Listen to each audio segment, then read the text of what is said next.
Thank you. Okay, we're now moving into the final session of the colloquium, which is the award session. We are joined by a number of people online, so welcome to you. Once again, we need to acknowledge we're on Gadigal land of the Eora Nation, and we pay our respects to elders past and present. My name is Kim Humphrey. For those of you online, I'm the Vice President of TASA. Unfortunately, the President can't be here today to chair this session, but we are in a room full of people who have been part of the colloquium. So welcome to everyone. We'll get going pretty quickly. I've got Sally Daly next to me who's going to take us through the slides, and we'll also award some of the actual awards, which is lovely. All right, so the first award we are going to move to is the Jean Martin Award. And Kate Huppatz is going to present that, but via video. Hi there, I'm Kate Huppatz. I'm an Associate Professor of Sociology at Western Sydney University, and I was the chair of this year's JMA.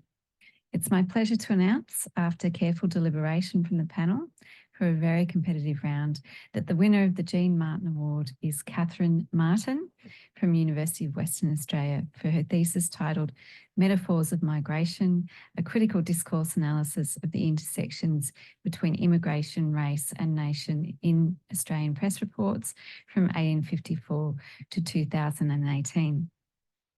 Dr. Martin undertakes analysis of over 150 years of textual data, which is just an extraordinary empirical accomplishment to examine how immigrants have been racialised and nationhood created in media reports over time. Her examination of metaphors as ideological constructs in this process, application of rigorous CDA, along with sociological theory, offers a really unique and detailed interrogation of the meanings and narratives that have constituted non-white migrant others and the white national self.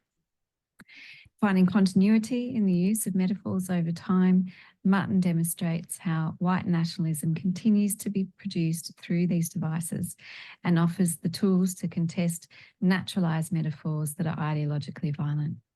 This is a really sophisticated sociological analysis that makes an important contribution to the sociology of Australian migration. Well done, Catherine. You should be very, very proud of your accomplishment. Thank you. So receiving this award is a huge honour, one that I really did not expect. And I want to start by thanking my PhD supervisors. So we all know that a good supervisor can make all the difference. And my main supervisor, Farida Fosda, wasn't just good, she was the very best. I can't imagine having gone through this process without Farida's support and guidance. I love doing my PhD. And having such an awesome supervisor was one of the main reasons why. So thank you, Farida. I am a much better researcher because of you, and I'm honoured to now call you a friend. I also want to thank Stephen Morass, who came on board later in my dissertation and was incredibly generous with his time and feedback. I now not only know the difference between an M dash, an N dash, and a hyphen, I write with much more clarity and precision. I want to thank Nadia Rook for helping me to understand colonial Australia and introducing me to settler colonialism, and Rob Cover for his input in the early days. I'd also like to thank the department I studied in. So I did my PhD in the now disbanded Anthropology and Sociology department at UWA, and I'm the second consecutive winner of this award from that department. And I think that really speaks to the quality of the academic environment in which we were supported to thrive, and underlines again what a huge loss the closing of that department was.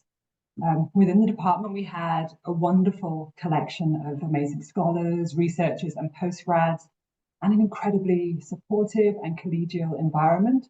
And for me, it really did feel like my first real academic home. And while everyone's gone on to do great things elsewhere, I feel sad for the students who won't get to experience that environment, as it was truly special. So my thanks to everyone who was part of that UWA ANZSOC journey. I appreciate all of you more than you know. I'd like to thank my family for supporting me throughout this period, my twin sister Emma, who was the reason I moved to WA in the first place and has always been a consistent source of support, and my partner Sam, who did his PhD at the same time and so understood and shared every step of the journey. It was wonderful having him to go on this kind of crazy PhD ride with. So thank you both. And finally, I'd like to thank TASA for giving me this award. TASA has a very special place in my heart. It was the first conference I ever presented at and ever attended. The Journal of Sociology was the first journal I ever published in, and I came on board as a MEM convener last year, all of which makes this award really special for me. So thank you very much. I'm thrilled beyond words. Thank you. The next award is to the best paper in the Journal of Sociology, and we have Helen Forbes-Mewett here. Once again, a video. Just a reminder, if you're online, can you turn your microphones to mute? Thank you. Thank you. Hi, everyone. Once again, I've had the honour of overseeing the process of the Best Paper Award for the Journal of Sociology. It's a difficult task in many ways, mainly due to the incredible contributions to the journal by many sociologists, both here in Australia and increasingly from abroad. My thanks to the team of associate editors at JOS who formed the shortlisting panel and helped make the process possible and somewhat seamless. My grateful thanks also to TASA and SAGE for the continued and regular support. On behalf of all involved in the process of awarding this prize, I am absolutely delighted to announce that the winning paper is Complex Data and Simple Instructions, Social Regulation During the COVID-19 Pandemic by Professor Sharon Roach-Anleu and George Sarantoulias. The judging panel chose your article as the best paper because it addresses a key critical moment of public health discourse using an innovative methodology. It makes a significant contribution to contemporary debates and issues, and the use of visual sociology is distinctive. A truly wonderful paper. Thank you and congratulations to you both on your outstanding contribution. Oh, okay. Well, I have to say the story of this paper is really the confluence of ideas. Every day I walked outside my office and appearing on the notice board were various signs about how to wash hands, to get tested for COVID, to report if feeling unwell, to stay away. And I thought, here we are living every day a new set of regulations and a new set of social norms. So this kicked in some of my sociology of deviance background and experience. And I thought, there's a paper here. We can do a little piece of research will be interesting and it's part of our everyday. And I asked George, who was working with me at the time, if he'd like to join on this little paper. And he said yes. And the rest, as they say, is history. It was a wonderful paper to write. It was fun. It kind of wrote itself because it was so immersed in the sociology of the everyday. And it has grown into some other papers which have come out of the same observations that I guess we all noticed and saw, but didn't necessarily think about the regulatory implications of these new social norms. I'm delighted to be receiving this award. It is really a wonderful, wonderful feeling. And thank you, Helen, for your wonderful words of congratulations, and also as your support in your role as Editor-in-Chief of JOS. So over to you, George. Thanks, Sharon. George? It was, first of all, it was a pleasure to write this story, I guess, part of the story of COVID with Sharon. It was such an honor to do so. I guess it has grown into another two pieces, so they should be coming out shortly, hopefully. And yeah, it was just a pleasure, and thank you so much to JOS and to TASA for all the support. Okay, so the next award that we move to is the Best Paper Award for the Health Sociology Review. And we have Dan Woodman, who's going to present it. Dan is presenting it on behalf of Catherine Kenny, who had to go home to look after sick children. Yes, so I'm stepping in on behalf of Catherine, and Catherine sent through some words for me to read about the Health Sociology Review, which just like the Journal of Sociology has gone from strength to strength over the last few years, thanks to the wonderful editorial teams we have. So Catherine says, it's my pleasure to present Health Sociology Review's Best Paper Prize on behalf of the new editorial team. Myself, so Catherine, Jackie Troy, Sophie Lewis, Jazz Flores, Ben Hankel, Adrian Ferrugia, Karen Drysdale, Brendan Churchill, and the managing editor, Sally Daly. So the Best Paper Prize is awarded biennially to the most outstanding paper published in HSR over the preceding 2 years, as judged by members of the selection panel who generously gave their time to decide the winner. It was a really difficult decision to make, testament to the quality of the papers in HSR. But the difficulty was eased somewhat by our ability this year to award a runner-up prize, which went to an article led by Adrian Ferrugia with Kieran Pionier, Susan Fraser, Michael Edwards, Annie Madden, entitled Basic Care as Exceptional Care: Addiction, Stigma and Consumer Accounts of Quality Healthcare in Australia. So congratulations to our runners-up team.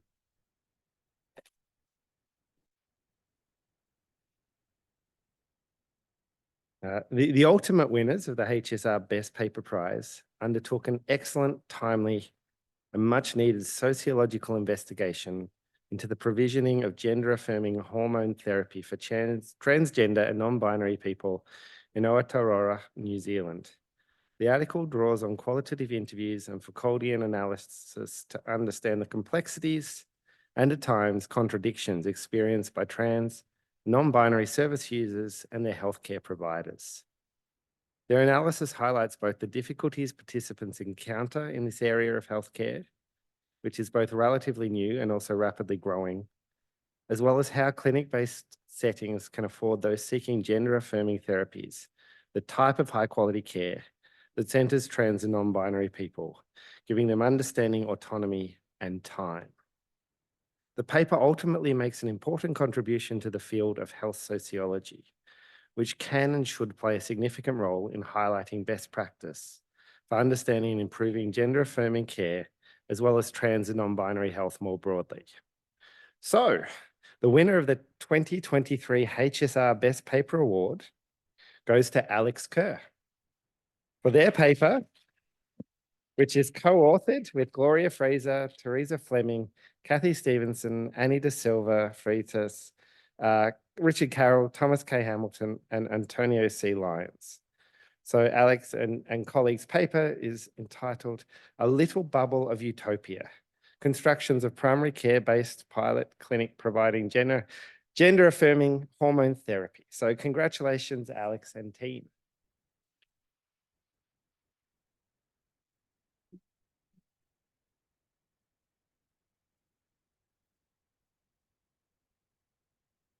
Hi, everyone. I'm so delighted to be here and really humbled to accept this award on behalf of my team, Gloria, Terry, Antonia, Tommy, Annie, Richard, and mind blank. Sorry.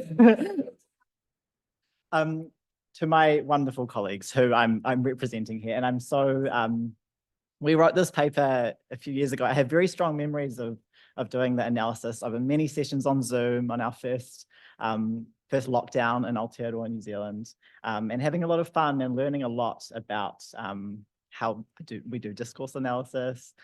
So I think this recognition has many layers, both on a personal level as an emerging trans health researcher, but also research is never done in isolation. And I want to firstly thank TASA and the editorial team of Health Sociology Review for this award.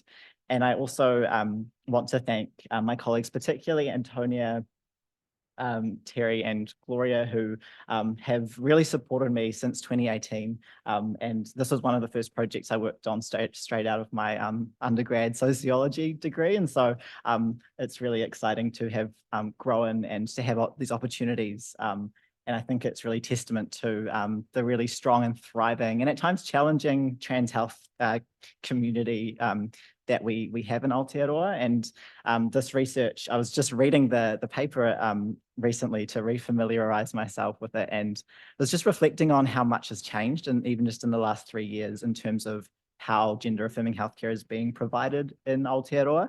And something I'm really proud of is that we make an effort to centre the voices and experiences of trans people. And I think this is perhaps no more important time than now, given the politicization of trans health, but the work continues to keep holding up mirrors as researchers to different models of healthcare to help improve. And I'm really happy to see this particular pilot clinic that we developed grow into a thriving and sustainable part of the student health service at Victoria University of Wellington. So I think that's, also sort of representative of the power of research as a tool for advocacy.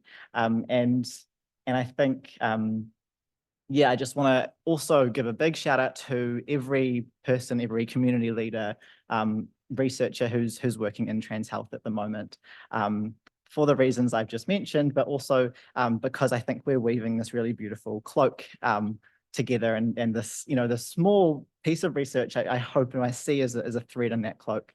And so, let's continue and keep applying those sociological imaginations to transgender health, because I think it's so much needed. So thank you again on behalf of my team.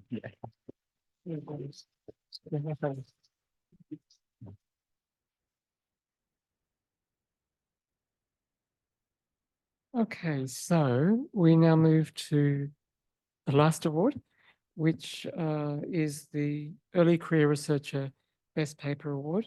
And I think that's me, isn't it? So this is actually for the award is given for the most distinguished peer-reviewed article published by an early career researcher each year. And the award this year is for 2022. Is that right? For the previous year? Something published in the previous year? I think it is. Yep. As always, there were 3 judges. We received a number of excellent articles, quite a number. And also, as always, the judging panel had a very difficult decision, with at least 3 of those papers really standing out as deserving of the award. I want to thank my co-judges, Risha George and Alexandra James, in coming to agreement, and we did very easily come to agreement. And I especially want to thank those who submitted for the award. We just had some really fantastic papers. However, in the end, one paper really did stand out for the judging panel as an outstanding contribution to urban sociology. So the ECR Best Paper Award for this year goes to Lutfan Nahar Lata from the University of Queensland, who for really, I'm losing words because it's such a wonderful article.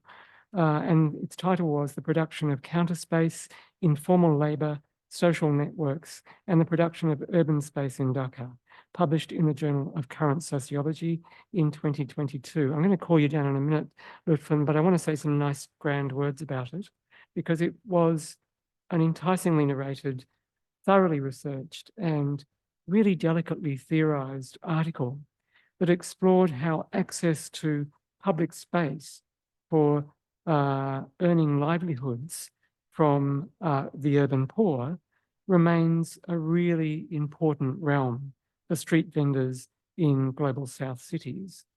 But at the same time, it examined how that space is being transformed by population growth and commercial development. And as a consequence of that growth and development, in global South cities such as Dhaka, there's increasingly a space of no space that is provided for those people. for its poor migrant citizens. Its urban poor, however, still continue to find tactical spaces by breaking the planned order of the city. And this is brought out beautifully in the article. It's based on a case study of the Satola ghetto in Dhaka, and it draws on interviews with 94 informal workers and 37 key informants. So you can imagine the empirical depth of this article.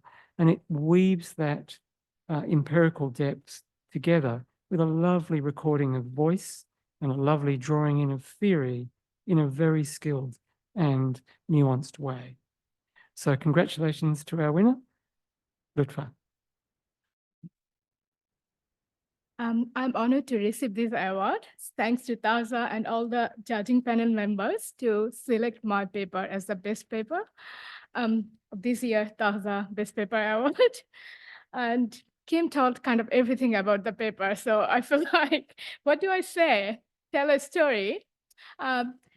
So this is part of my PhD paper. So I think I published a lot from my PhD work. So definitely my supervisors, Dr. Peter Walters, Dr. Sonia Rotman, and Professor Adil Khan did a great job in supervising my project. But I also led this paper to publish kind of at the end of my all other publications, though it was kind of the main contribution of my PhD thesis. So I'll tell you why I did that. So as a Global South scholar with my name, I often find it's really hard to publish papers in kind of very top-ranking journals. So my strategy was kind of, I would publish a lot of different papers in different journals, and I published in some of the kind of top-ranking sociology journals, Gender, Work and Organization, Sociological Review, before submitting this to Current Sociology. So I took that strategy, and it worked well, I think. I didn't get much critical comments. Still, it took nearly 1 year to publish. So I got, my reviewers are really happy with my paper, my contribution to theory. And yeah, it got published pretty, kind of easily. So yeah, I guess I did a great job theorizing my findings. So, and one of the reviewers were really impressed with my work, and he probably did kind of work in Dhaka. So he has some sort of understanding, and he appreciated my work, and he kind of loved my paper. So yeah, that's kind of best reviewers comments I got so far. I published many papers, but that was kind of best peer reviewers comments. So I'm like, really, I should probably thank them too. So both the reviewers, and that's pretty much it. Thank you very much. Thank you.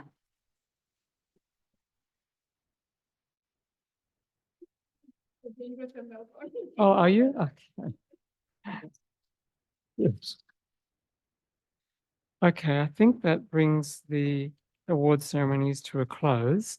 So thank you for coming back in after we'd tempted you with drinks and nibbles. In closing the award ceremony, though, I might just take this opportunity, given that you're all captive, of thanking you all for attending the colloquium, and attending people online, thanking them as well, if you did attend it. I do want to just say a couple of thank yous, or a few thank yous. We had some volunteers that I really do want to actually thank.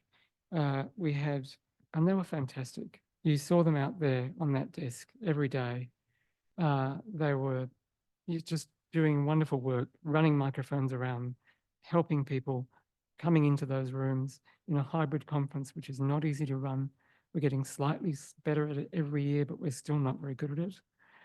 So we will get there, but we really needed that help. So Lisette, thanks. Kim, Natalia, Eileen, Sophie, Yinghao, Carly, Imogen, Yano, Roberta, and Gianni. They were all wonderful, and they came in at various moments. So I'd like to give them a clap because they really deserve it. They're not here. Oh, Kim is, but the rest of them aren't, but they will see the recording, and we're going to make sure that they see that. Thank you. There's two other people to thank. And just for equity, by the way, we did give a We did give a present to Ash, but just so that you know, we also gave a nice gift to Tess Lee this morning and to Nama Carlin this morning as well. So there was equity there, don't worry. And those presents were, I brought them down from the Northern Territory. I also bought a couple more just on my own to say thank you, a very big thank you. I'm going to tear up now to, of course, Penny Toth and Sally Daly for really doing this conference proud. So thank you.